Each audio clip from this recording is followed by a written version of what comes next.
All right, what's up, guys? Welcome to another episode of SuperHero Fit Podcast. This one is on tour. We're in Horsham in England. We're speaking to George. George runs 3 gyms in the area. I'm sure he'll tell us a little bit more about where they're from and stuff and what location they are. But yeah, I'm really excited to be here and have a conversation. So thanks for being here. Thank you. It's a pleasure. Cool. I'm really excited. Good man. So look, basically these podcasts, I just find out a little bit more about you and about how you've got from 0 to 3 gyms currently. Yeah. And then maybe we'll look back on this in a few years and be like, wow, you only had 3 gyms then, and maybe a bit more then. But tell us a little bit about your story about how you've got from playing football when you were younger, maybe at Chelsea Academy, up till where you are now in 3 gyms. Yeah, my earliest context. I think everyone that you probably speak to, especially that's in my position, like a fitness, in the fitness world, in the industry, probably came from a lot of people come from sporting backgrounds. I'd imagine you'll hear that a lot. That was true for me. Like, all I ever knew was football. So from the age of probably 8 up until 19, 20 years old, was just football. My whole life was dedicated to it. And that is all I cared about. Not school. I cared about women as well, to be fair. But other than that, it was just like, how can I get better at football? And my life was dedicated to that. I was, like you say, I get a lot of stick for bringing up my football career, because with the team here at Intent 91, they always take the mick out of me, because members will always come in and say, did you used to play football? And then we get into that. I was at Chelsea, and everyone said, well, everyone's been at Chelsea, everyone's played for Chelsea. But yeah, I was in an academy, so academy football was where I begun, and I think that shaped me massively as well. A lot of the traits that I have now, a lot of lessons that I learned then have stuck with me, and allowed us to go on and do what we've done with the gyms. Like, I think a lot of what I learned from my football career and spending time in academies has really shaped me. But yeah, I was at Chelsea for a few years. That was a really good experience, like an incredible experience. Really? The people I met there, I still keep in touch with some of them today, and some of them have gone on to do amazing things with their football career. And I met some incredible managers and leaders, which again I took a lot from now, and I use that, what I learned there, with my own team now. And it built me some resilience, put it that way. Yeah. It was tough, it's football, I'll always say, it's very cutthroat. Yeah. At the highest level, it's very cutthroat. But what that does do is it makes you work hard. It makes you be receptive to feedback, and yeah, it builds some tolerance towards tough times. So that was that. Chelsea was, I think, the age of 9 to about 12. I was there. Then I got released. Which was that was probably a tough time for myself. What's that process like as a 12-year-old? Yeah, really hard. Is it just, you're out the door? Yeah, you get the call in the office, and it's not good, because it's that brutal that you get like a 2-year contract. So at the age of 9, I got a 2-year contract at Chelsea, and then your contract's coming up, it's expiring, and the whole group's expiring, and everyone's got a meeting. Are you going to get a new contract or not? And so you're already a bit anxious about the situation. Then you start to kind of, the meetings happen, people get the contracts, then you kind of see people that don't get the contracts. And my dad was actually away at the time, and me and my mum went to the meeting, and yeah, they essentially just sat me down and said, yeah, we're not gonna take you forward, for a number of reasons. Mainly because I was lethargic, was one of them. But which is an interesting one. Yeah. I just wasn't very athletic, put it that way. Yeah, that was what it was from. Technically, I'm pretty good at it. I'm pretty sharp, but it's I wasn't very athletic. The other stuff. Yeah, but anyway, that was that. But the challenge was like how I dealt with that as a 12-year-old. It's your ego more than anything. I was the man about school, right? Really? I was playing for Chelsea, like everyone. Like when I was playing in the playground, I was, Chelsea footballer. Yep. Amazing for my ego, looking back at it now. But then going into school on Monday saying I've been released, that hits you quite hard at 12. But to be honest, Chelsea obviously such a big club. I had so much opportunity. So at the age of 12, I could have gone to any club I wanted. And I chose Portsmouth because they'd just won the FA Cup. That was when like Harry Redknapp was in charge. Yeah. They had like Peter Crouch, people like that. So it was a big club at the time. Yeah, it was a good vibe around the club. Yeah, so that was why I decided to go there. So I went there. They gave me a chance, and I stayed there. You know, from the age of 12 all the way. I left school, got a scholarship. So essentially, football was I was getting paid to play. It was my job. I moved to Portsmouth. So at the age of 16, I then moved out of home, went and lived in Portsmouth. Another incredible experience. Lived there for 4 years. Did my 2-year scholarship, and then I then signed a 2-year pro at the age of 18, which took me until pretty much 20 years old. And that was just all the way through. The experience, again, it will always come back to, had some amazing experiences. I learned so much, but the biggest one of all was like, it's cutthroat and it's tough. And the biggest thing that frustrated me about football is it was out of your control, a lot of it. A lot of it is opinion based. And if that's right. you're fortunate enough to get a manager that likes you and gives you an opportunity, then who knows where you can end up. Whereas if you don't have that, then a lot of talent probably gets left by the wayside. Yeah. So that was kind of my football career in a nutshell. Did you stop playing after 20, or did you? So no, I didn't stop playing. At 20, I was still very much in the mindset of like, I'm going to get back to playing professionally. That was still what I wanted to do as I'd only ever seen myself playing football. So that was what I wanted to do at the age of 20. So I was playing semi-professional, and I was just working my socks off. That's part-time. So you're only doing like 3 days of football a week. The rest of my time was spent in the gym. Mm-hmm. Okay, so personal trainer from then? No, not even personal training, just training myself. Oh wow, cool. So just being in the gym, trying to improve weaknesses and be the best I can be when it comes to football. Then I needed to get another job.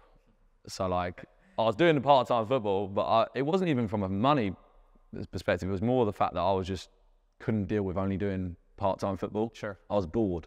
Yep. I felt a bit like worthless. So I was just keen to do a job of anything. So I went and I actually got a job at a jeweller's. Lasted about three weeks. Hated it. I had to wear a suit. The only thing I did quite enjoy was like the customer service part of it, like face-to-face with customers. I was quite good at that. So that was what I enjoyed. Then I guess I was just looking at what job could I possibly do, and I had a personal training qualification because I did it when I was at football. They offered that to you as a part of part of your education when you're in a scholar. So I was a qualified personal trainer, and I thought, well, I've spent my whole life in gyms. It's an easy transition. That's where I'm comfortable, if I'm honest. So why not give it a go? And literally, from the first day I walked into the gym, I worked at David Lloyd, which I'm sure you're aware of. We know David Lloyd, yeah. Big chain gym. So that's where I got my first job as a fitness instructor, personal trainer.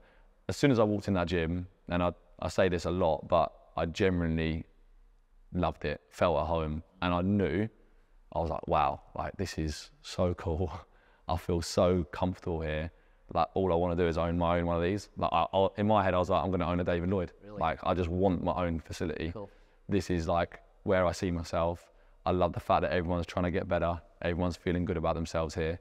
And like I just thrived off that. And from there on in, didn't really look back. Obviously became a personal trainer, started doing a bit of coaching. Was still playing football at the time, but I was falling out of love with football, and I was loving what I was doing as a personal trainer. And I was just thinking, essentially, people at football were saying, you shouldn't be working this much. We need you to be more focused on your football. And I was thinking, well, do you know what? Like, I actually love what I do. I would rather not play football and go all in on the personal training stuff. Wow. And then that's what I decided to do. So then that was about 7 years ago now. Oh, really?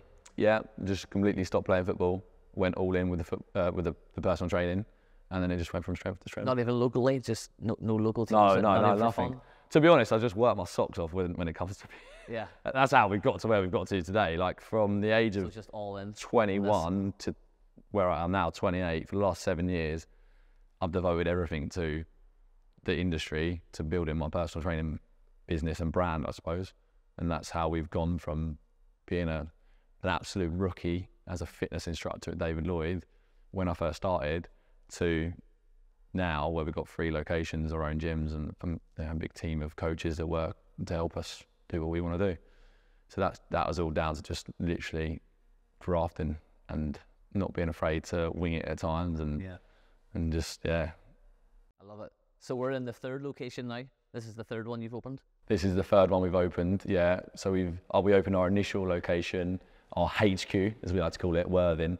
That was in 2020, just out of the pandemic. So the initial lockdown, it kind of all got put on the back burner because of lockdown, which was a real shame. But then we got a bit of an opportunity where the landlord said to us, look, we're coming out of lockdown. You know, we want to get this facility, this building let. We'll give it to you. You don't pay rent until we're out of lockdown. Okay. So that's what we were like, yeah, we'll take the opportunity. We'll go for it. So then 2020, we came out of lockdown, we opened the gym. 3 months later, we get shut down again because of the lockdown.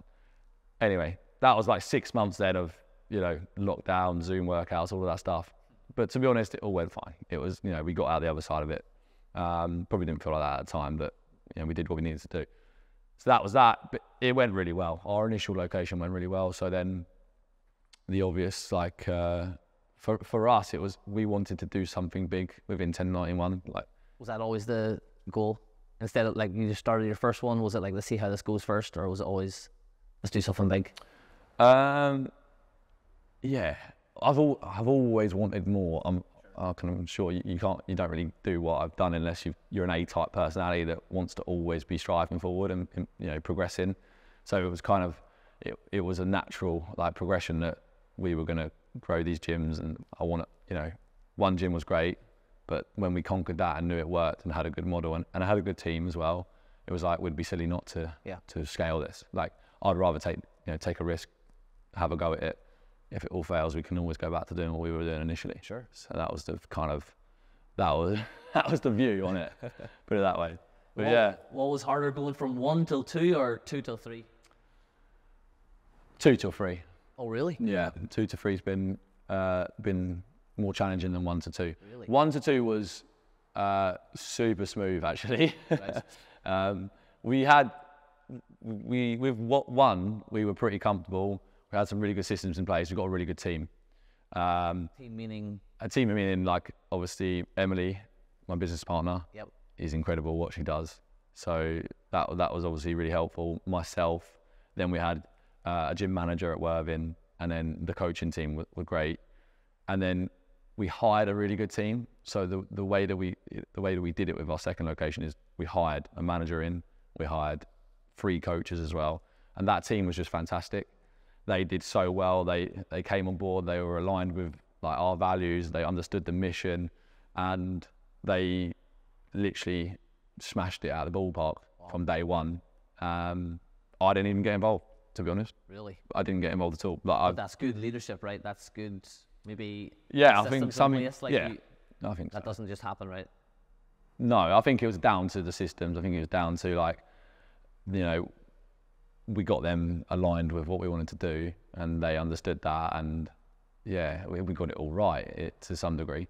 So yeah, there's not to say that there's not things that we want to improve on, but it was, for myself, it wasn't very stressful at all. So yeah, that was number 2. I think we then decided to go a different way with number 3, and I went and led it essentially, probably because I did feel a bit out of it. That's one thing I would say. So where you just let someone else build something, and I was just kind of sitting in the wings watching it, leading it. Sure, but I felt a bit left out. I felt like I wasn't, I wanted to drive it. What do you mean, like with the coaching, or with like just everything? More so with like team development. Oh, really? Sales, like growth, like all of those things, culture, gym culture. So like obviously in these sorts of environments, the gyms that we own, a big part of it is the culture in the gym. Like, how does it feel when you go in there? A lot of that comes from whoever's leading that gym. Sure. So I was missing that, and I was kind of, essentially, I was doing the big CEO role, which, was great. But then, we're only 3 years into the business. Yeah. It felt too soon to be doing that. I didn't feel like I earned the right to just be sitting there, not really in it. Yeah. So that was why we decided, like with Gym 3, I'll go back in and be a gym manager essentially. Cool. That's where I am today. That's where you're at. This is what you're doing. Yeah, and the reason I say it's harder is because I'm just coaching loads and working really hard. And it's funny when you stop coaching for a little bit or take them coaching hours back to go back into it. It can be quite fun, but also you realize how much work it is. Exactly, and how and then you potentially let other things slip, like your leadership and things like that. But that's kind of where we're at. So yeah, two to three has been tough, but I mean, to be honest, we've opened 2 gyms in the last 10 months. Yeah. So it's quick. It's a big transition, yeah. So I think. Did you have 3 already planned before 2 was open, or did that come along quick?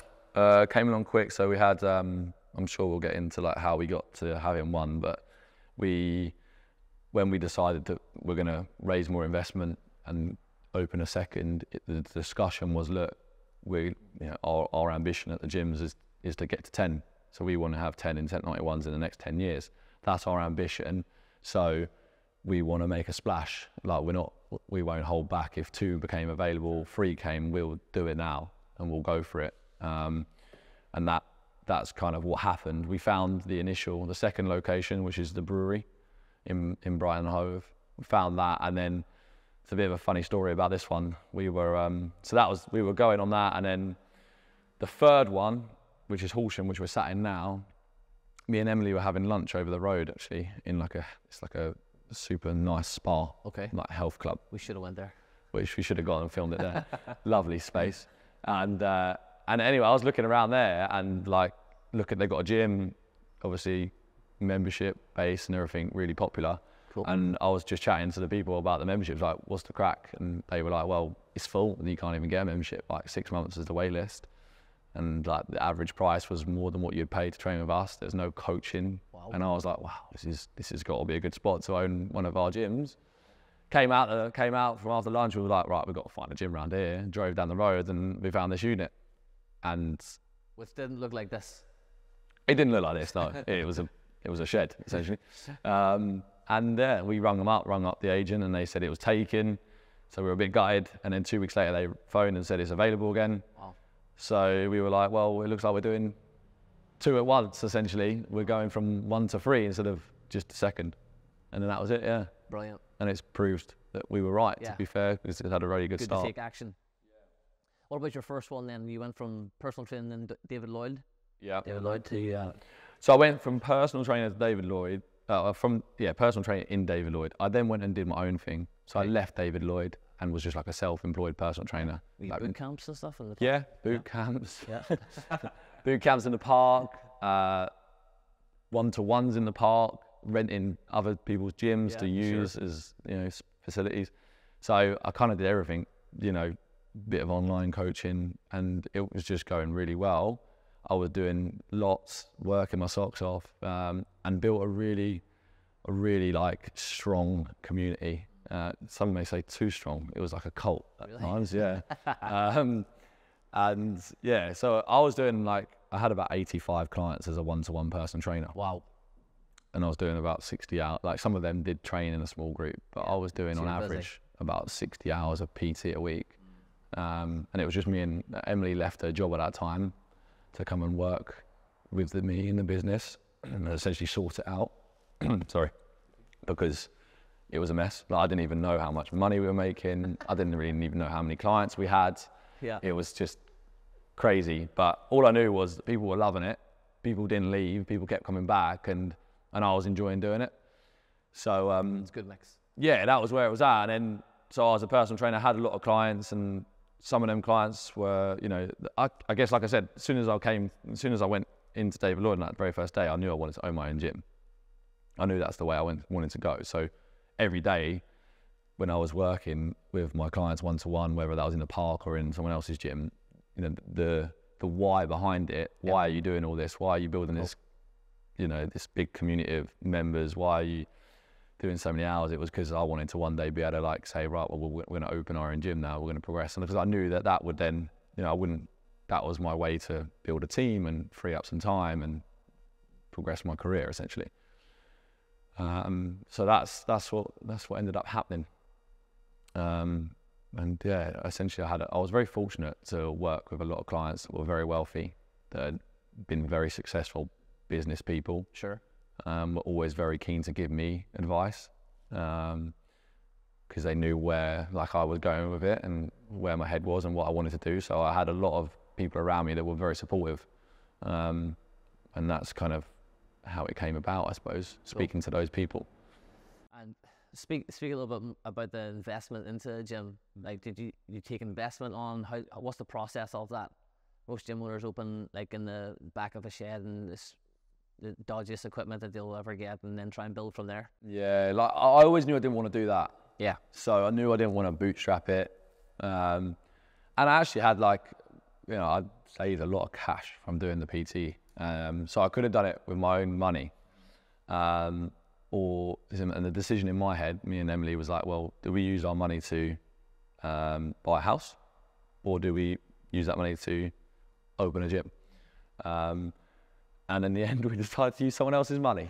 But the process of it is, yeah, like I said, we never wanted to do something like, you know, off the back of a fag packet. We wanted to do it properly. Obviously, with that comes more risk, but also it's, you know, you can do things how you want to do it and do it properly and grow quickly. Yeah, and probably quicker, right? Yeah, and do it much quicker, yeah. As long as you're prepared for the, you know, what comes with it, because it's not just like, you know, a lot of, you know, we can talk about what comes with investment, but a lot, you know, it's not just straightforward. But the process, I mean, where do you get it from firstly?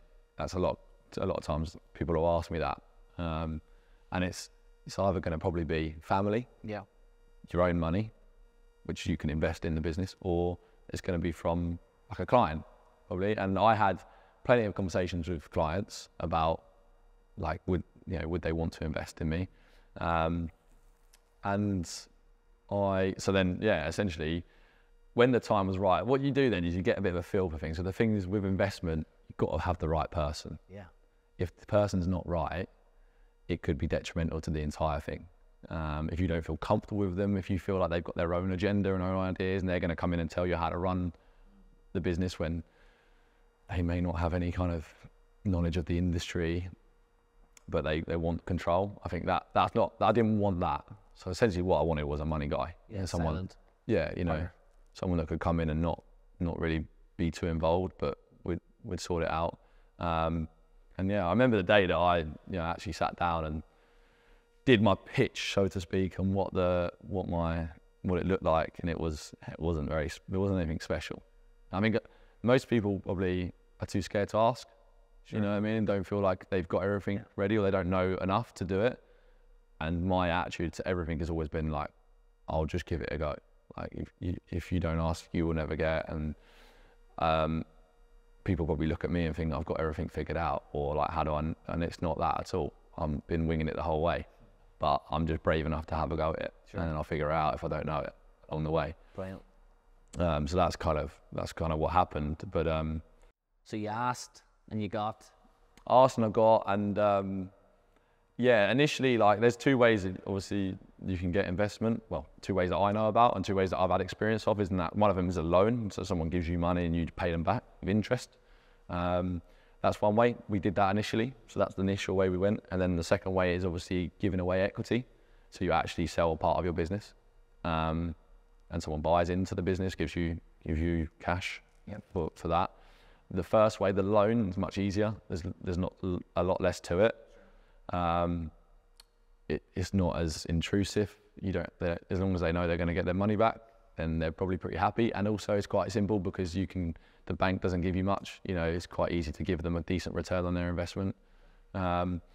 Whereas, like, if you're giving away equity, people want to know. You know, they're going to look at it with a microscope. You know, they're going to want to know everything. Big process. It's a big process. Yeah, 100%. And you need to have all your ducks in a row. You know, you need to know everything. You need to know all your numbers, everything to do with all the finance. You need to be able to showcase that to someone and say, this is what we're doing. You know, you've got to show that it's actually it's an investable business. Yeah, it's something that they're going to get their money back from. 100%, yeah. Investment. Yeah. So that process is very long, and there's a lot of back and forth. Once you've got someone that, you know, wants it, and I think they've got to believe in you initially. You know, a big part of the process is getting someone to believe in you and believe in your vision and what you want to do with the project. Once you've got that, it's a case of you need to prove to them that actually it's a viable business. You know what I mean? So that the initial part was cool. I kind of dealt with that. Yeah. So, you know, this is the dream. This is what we're going to do. Look, I've shown you how it works. You know, we've got a great gym. It's profitable. It's going really well. We know what to do with it. And this is where I want to take it. And then obviously the second, okay, great, I'm interested, George. And then it's like, well, show me what the details are. That was where obviously like Emily came in and, you know, all of the hard work that she does with, you know, making sure that we're on top of our, you know, everything to do with the financial side of things. And legal side of things was taken care of. But the actual process itself, there's a lot in terms of legals. You have to go through that. Take a long time as well. Yeah, it takes about, well, we probably did it quite quick, but it took us at least 6 months. And we actually did a government scheme as well, which a lot of people wouldn't know about, which is called the EIS. Okay. Have you heard of that? No. So it's like, essentially it's a way that the government will support small businesses and investment. Okay. So it makes you a lot more attractive as a business looking for investment. It essentially means that someone can invest in you and get a tax relief. But you have to prove that to the government first that you are a worthy, a worthy business to be invested in. So if you can get EIS approval, you can go to an investor and say, you know, please invest in us, and also we've got an EIS approval. So if you do invest in us, you'll make a savings on that investment from a tax perspective. Brilliant. So that process was pretty tough, pretty long-winded, but it was something that we had to do it. So is it going to be easier going forward, like with more that experience that you have, like to go to the gym 4, 5, and 6? Well, yeah. Firstly, we will have to go through that process again, because if we have 4, 5, and 6, it's going to be self-funded. Okay. So we won't take on any more investment. Okay.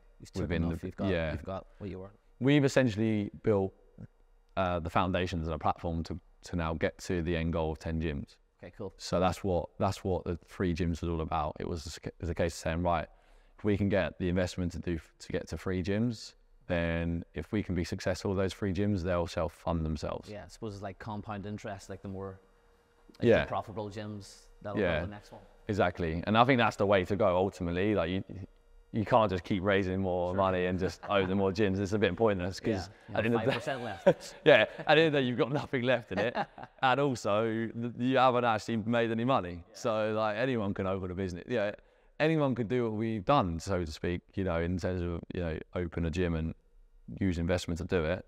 But if you can stick around and make make it work, then that's another story. That's the tough bit. I think it's super impressive, and it speaks to your like marketing as well, like because anyone can kind of open a gym in their local area where they're like a famous personal trainer and they've got like 30 clients already or 50 clients, but to do it like this is how far away from the other gym, like 25 minutes in a car? Yeah, it's 10 miles. I mean, that's significant. Do you know anybody around this area? Like that speaks to the marketing too. Yeah, I mean some people in this area may have seen some of the bits that we were doing further down south.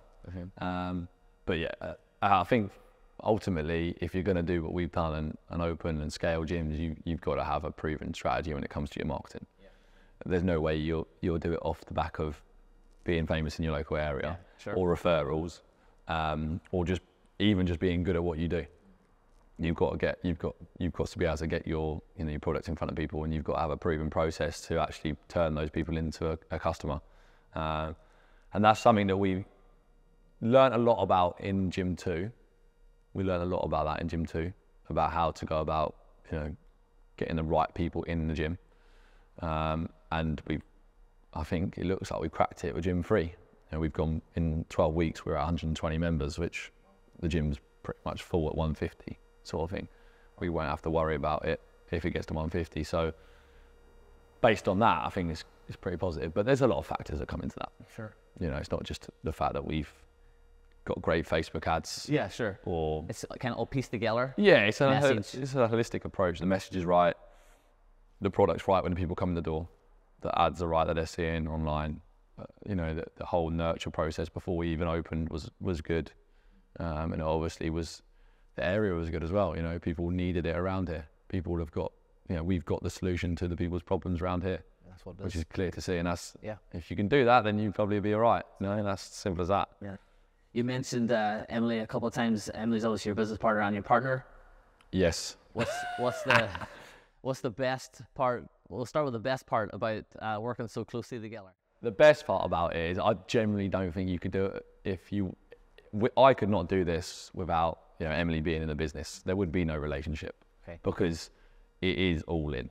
For the last 3 years, our whole lives have been dedicated to growing this business. It's all, as soon as you wake up in the morning until you go to bed at night, that's all you talk about.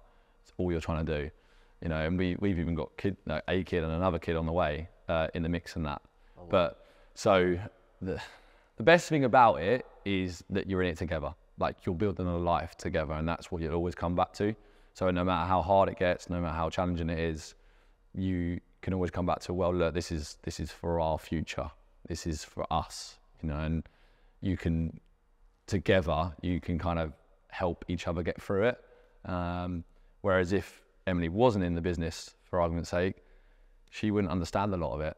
I'd be coming home and I would be, she wouldn't understand how I feel, and she wouldn't understand the whole process. So entrepreneurship it can be lonely as well. So I'm sure having that person there that's going through the same things. Yeah, you're in it together, and that may be detrimental to your actual relationship, but at the end of the day, it's also what we love. We're very, we love business, and even if we say, well, we're going to go for a weekend away and switch off, we go to a nice, hotel, nice restaurant, and we'll just sit there and we'll go, Christ, this is a great business, isn't it? And we'll talk about the restaurant and how it's operating. Like, look at the staff; they're so systemized. They're like moving from there to there. Wow, the way that waiter said that was amazing, wasn't it? That we should take that back. We should get our people saying that. Or the hotel, the way that they didn't like smile when we approached the desk, did they? Didn't know our name, did they?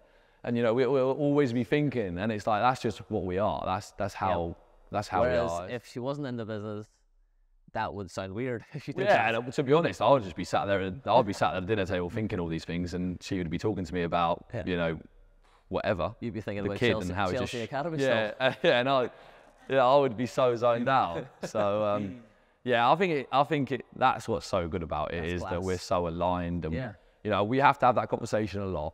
I'd say we have to speak. We have to get stuff a lot, but the way you think Emily always puts it is, it's hard either way. Whatever way you go with anything, there's always a tough way to go. It's always going to be tough. Yeah. So let's talk about the not so great parts.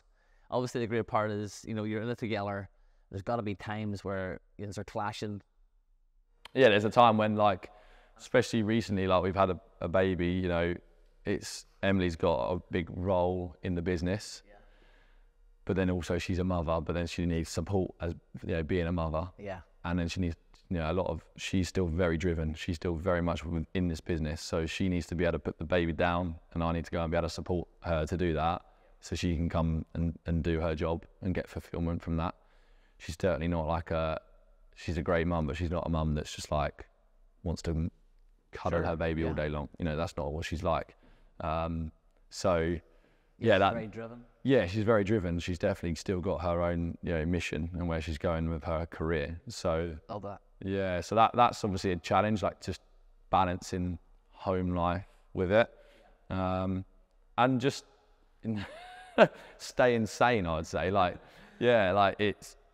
it's chaos. Like, running a business like this, it's obviously I'd call it a startup. It is chaotic. It's always changing. There's always moving parts.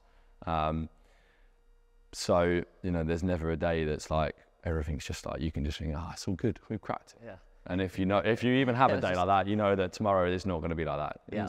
Some days, you have days where you're like, it's going really well, or I'm really positive about this element of it, and, it's all going to be great. Like, we're all moving in the right direction. And then the next day is like, you get a few things and it's like, oh, wow, this is the work. Maybe we should just give up now. That's literally our relationship. Scale back, like we literally say, go back to just being a personal trainer in the park, and it was a great life. I just had nothing to worry about. But so that's how it is. That's how I can explain it. But it's I wouldn't change it for the world. 100%, I wouldn't. I love doing it. I love doing it together. I wouldn't want to do it on my own. And also, I couldn't do it on my own. Because she complements what I do so nicely. we're very different with what we do within the business, but we work together pretty well. Yeah, that's essential too, isn't it? I think so. Very Yeah. different. Yeah, I think so. I really strengths. do. Yeah, 100%. You know, we don't ever then argue about who does what. Yeah. Yeah, she's got her department. Roles, yep. I've got my department. So it's very, it's very straightforward in that capacity. And she's really good at what she does. I'm pretty good at what I do, I think. Well, you guys are super busy. And you mentioned you're a dad. I'm a dad as well. What's success as a dad look like for you? 20, Yeah, 20 I think years about time? it. I think about it a lot, because obviously I'm giving up a lot of my time at the moment for the business and to work. And my son is now, almost 2 years old. I miss out on a lot of things. We're quite fortunate, as in, at home we have a lady that looks after Otto, and she's absolutely brilliant. And she brings him up as we would. You know, she's absolutely superb. So, and I get to see him a lot. Like, he'll come to the gyms. I'll get to go home at times and see him. So I still think I'm quite fortunate. I see my son more than I saw my own dad. That's for sure. And that's the luxury of having your own business to some degree. That's not to say that, there's times where you're like, I'm not going to see him for 3 days because I leave before he gets up, and I get home before he's awake. But what does it look like to me? I think I just want to be supportive of him. That's it, really. I don't want to have any expectations for him. That's a big thing for me. I don't want to put pressure on him. Like, I wanted just to support him to take risks, fail. Like, I'm all for that. And all I want him to do is work hard. Like, that's a big thing for me and Emily. Like, I want to demonstrate to him the importance of work ethic, and that I will definitely not just give him an easy life. Like, I don't know what I will be able to give him. You know what I mean? Like, when he's a bit older, I don't know if he'll, I might not have a pot to piss in. Yeah, sure. And he might not get anything anyway. But even, if I do hopefully have, we're financially free in that sense, I certainly won't make it easy for him, because I don't think that helps at all. Like, I see that a lot, and I think that's, for me, I want him to understand the importance of hard work, of failing, of criticism, and be stronger for that. But I certainly don't want to have any expectations for him. I don't want to push him into any sort of path. I don't think that's right. I think he should make his own decisions about where he wants to go. And as long as he has good morals, and that's all I really care about. I don't really, other than that, it's all good. That's it. And that's what being a father means to me, really. Love that. Yeah, it's the best thing. So let's change the tune a little bit. 1 to 5 things, principles that keeps you fit and healthy, because you're the vehicle, you got to drive it, so you got to stay. Yeah, I honestly don't know how people grow businesses that aren't taking care of their I know, fitness. I've no idea. I find that even more impressive, to be honest. I know, yeah. How someone who's maybe not in shape or never looked after themselves has grew something really big. How, like, if you say, for example, say I was drinking a bottle of wine a night, or going out smoking cigars and stuff, and getting up in the morning and feeling like excited about getting to work and growing a business, I don't know how they do it, but I know people do. I know there's people out there. There's examples there that show people build something massive. 100%, and they're just a mess when it comes to their health. Yeah. So I firstly don't know how that happens, but credit to them. But yeah, for me, it's obviously I practice what I preach. It's a part of my life: health, wellness, fitness. But like certain things, like sleep's a priority for me. Like I sleep well. There's no doubt about that. I don't really, like, when I get home, I don't really get home much later than 9, for example, on a bad day. A good day, I'll get home 7, 8. I'll be in bed by 8:30.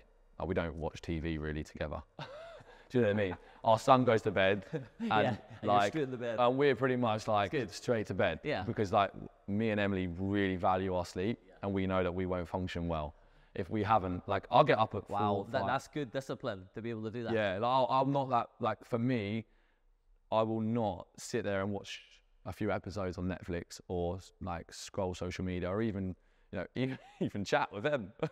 We won't do that. We will literally go, right, if we're going to get 7 hours kicked tonight, we've got to go to bed now, because we're up at 5. Like, we're up at 4:35 every day, whether we like it or not, because of the little one. So for us, like, we will sacrifice watching TV in the evening. That's and massive. That's you know, massive. That I think for me that's a big part, and that allows me to then feel energized. It allows me to have a clear head day to day. It allows me to want to exercise, because if you're tired, you're not going to want to exercise. Firstly, and then another principle is I'll never go 3 days without working out. Okay. You know, I don't have like my workouts are not super structured. I don't just follow like certain plans. I'm one of our clients in that sense. I have a business. I've got a family. Yeah. You know, I'm busy. You're the model. I'm not trying to be an athlete. Even though I would like still be able to pull my weight, you know, when I go for a run and things like that. But that's not the goal for me. The goal is like, I just want to feel good about myself, and I want to have the energy to be able to do the things I want to do day to day within the business. So for me, like, that is a non-negotiable. I will never go 3 days without doing a workout. And that workout could come in any capacity, but as long as I do something to move my body, because I know that if I don't do that, things start deteriorating. My energy comes down, my creativity comes down, my mood comes down, all those things. I get snappy. And so they're all things that I can feel happening if I don't exercise. So, and it's not like I have to exercise every day. That's not probably sustainable. I literally do, I just make sure I don't miss more than 3 days. Cool. So like 3 sessions a week. 3 sessions a week. Sleep well. I read and listen to podcasts, which is kind of how I describe that. That's my space for myself to be creative and think. Okay. And shut off. I know that's my favorite thing to do. Like, just to literally listen to a podcast on my own or read on my own. So that's kind of where I probably look after my mental well-being a little bit. It'll always be kind of like self-development, or into anything else? I don't read anything other than self. No Harry Potter around? I don't really be like Harry Potter or anything. Yeah, no. I find it hard to shut off whenever I'm reading, like I'm working all day or something, or trying to develop a business, or thinking about it all day. Yeah. And then I'm reading some more stuff, self-development at bed. I'm like, oh my goodness. Just want to watch The Office. No way. It's one of them things.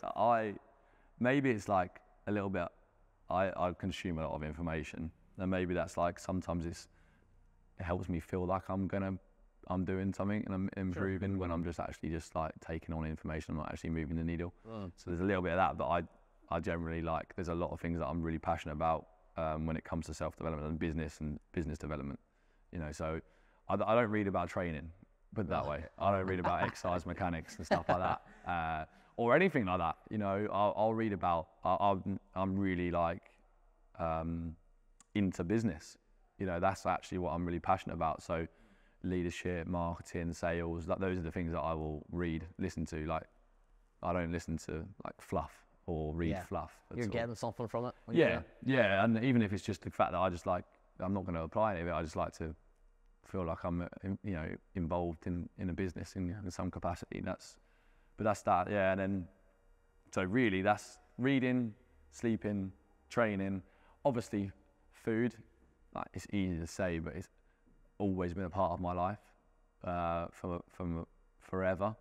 I've always had nutritionists from my football days. I was getting advice from the age of 12 about making sure I'm eating protein and getting enough fuel and all that stuff. So I've never not eaten well, which it's quite hard for me to relate to people at times that are in really bad ways when it comes to their diet. So you have to really I've become much better at that over the time. But before, my advice when I first started in the industry was probably terrible. I would have been trying to get people to eat just why do you not just eat like chicken and vegetables every meal? Yeah, but to be honest, I just eat the same thing most days. Cool. And then that obviously, you know, it's easy for me. You know, and I can get away with it on a weekend if I want to have a glass of wine or anything in moderation. That's the way I approach it. I'm not super strict around that. Like, sometimes I'll have a drink, you know, things like that. Sometimes I do think, well, I won't have a drink because I know it actually does impact me quite a lot, like how I feel the next day, like my energy, my sleep. But at the same time, like, I quite enjoy that a sip of red wine every now and then. So you kind of it's a balance for me. Yeah. You know, I'm not crazily all in with anything. I take a very like holistic approach to it and a very balanced approach. I don't have any crazy like habits like the ice bath thing that everyone's doing. Yeah, like, sure. You know, I think it's a bit crazy, to be honest. I think like, why are you getting in an ice bath if you don't sleep 7 hours a night? Yeah. Like it's not. I suppose it's like the supplements, the new supplements. It's the same thing as so like everyone used to take supplements. Exactly. You know, get your nail your basic fundamentals before you get an ice bath. You know, make sure you're eating well, you're training well, you're sleeping well. You know, those things before you start getting an ice bath and thinking that your life's going to change. It'll change for a couple of minutes. That's it for might sure. do. Yeah, you'll feel better for a couple of minutes. Well, worse for a couple of minutes and then maybe better for a couple of minutes. So that's like, that I don't really get involved in any of that. Sure. I try and just keep it very, just stick to the basics, essentially. Yeah, basics one. Yeah. Cool. So we kind of answered it a little bit, but imagine there's like a business owner who's doing exceedingly well in life, in their business, but is struggling and is failing in their health. What are you doing for them? If you could control their life, what could you help them with? Well, firstly, I'd ask you, like, is it all worth it? Like, genuinely, like, I would sit there, because I've been there myself. You know, I've been there and thought, like, I've seen, like, those habits that we just discussed deteriorating. I've seen my sleep going down to, like, 5 hours a night. I've seen myself not training. I've seen business taken over. I haven't read for a week or whatever. And I just have to ask myself, like, it's not worth that. Whatever you're doing, and the reason behind it, like, first and foremost, you've got to think, like, what do I want from my life? And really, when it comes down to it, you want to be healthy to be able to spend time with people you love, I think. So drop the ego with the business stuff for a minute and just look after yourself, because if your business is amazingly successful and you end up dying or, you know, not being able to enjoy the fruits of your labor, what's the point? The problem is with these guys is probably that they don't know what feeling good feels like. They've probably always done it one way. Yeah, 100%. But I mean, what would I do? I wouldn't do anything crazy. I would just say, like, start trying to implement some basic things into your life. Like I'm a massive believer nowadays, obviously, as everyone is, but just do a bit of resistance training a few times a week. Like just lift some weights 3 times a week, or even a couple of times a week. Just keep it super basic, and don't try and do it on your own either. Yeah. Like if you are a business person, like you've got someone doing your tax return, you've got someone that's servicing your car every year. You've probably got someone that's you don't do your own hair. Yeah. So why on earth? I do. Well, you might, but don't like that. But just get someone to tell you what to do and how to do it a couple of times a week, and you take care of it. You tick the box. You know, I think that's like why, you know, it's really important you do it, because there's so many benefits to it. You know, whether that's energy, whether that's moving you away from aches and pains, whether that's joint health, whether it's actually losing a bit of weight and feeling a bit better in yourself and your confidence. But there's so many benefits to training, but don't try and do it yourself, because you'll do it wrong and you'll waste a lot of time, and you can be much more effective and efficient if you just hired someone that knows what they're doing to tell you what to do a couple of times a week. And it doesn't have to be crazy. You know, you don't have to do less is more. That's what I would say to them. I said, you don't need to do anything crazy. You don't even have to change your life that much. You can find 45 minutes a few times a week just to go and do some weight training. And, you know, you can make some better decisions, obviously. You know, you can not go out for client meals 5 nights a week. You can go out for 3 nights a week. And even if you do go out 5 nights a week, just pick something that's not crap to me. Just pick different options. So it's just like, just chip away at the basics, you know. And I think that's what I've learned over the years, like, of doing this and dealing with everyday people that do run businesses, do have families, do have a full-time job, whatever it is. It's just less is more. You know, you don't have to come in here and change your whole life. You don't have to, if you're looking to become healthier and change habits, don't change them all at once. Yeah. Don't be an all or nothing individual, because it's ridiculous. It's not necessary. Love it. Just literally focus on one thing at a time. If you don't do anything right now, start exercising. If you crack the exercise thing for 3 to 6 months, then maybe start looking at, your diet and eating more protein, for argument's sake. That doesn't mean you have to not eat any crap and drink 3 litres of water and get your all the other bits not and pieces to it. You know, just layer it, stack it up. But that's the way I would approach it. That's how I approach it personally, and the people that are closest to me around me do as well. That's what works. Yeah, and it works. You know, I think so. So far, so good. But yeah, that's what I would say. Love that. Yeah, because I see it too much, man. Yeah. I see too much all or nothing. Yeah. It's hard to sustain. Yeah. It's hard to sustain, especially if you're coming from not doing anything. And things are always going to prop up. You know, things aren't going to. You might have a great week, but the next week your little one might be ill, or you can't get out of work. You have to go to work. So if it's a more of a manageable amount of that you're trying to achieve, it can be flexible. Love that. That's how I'd explain it. Thanks so much for joining us. Thank Appreciate you it. so much. Appreciate your time. Appreciate it.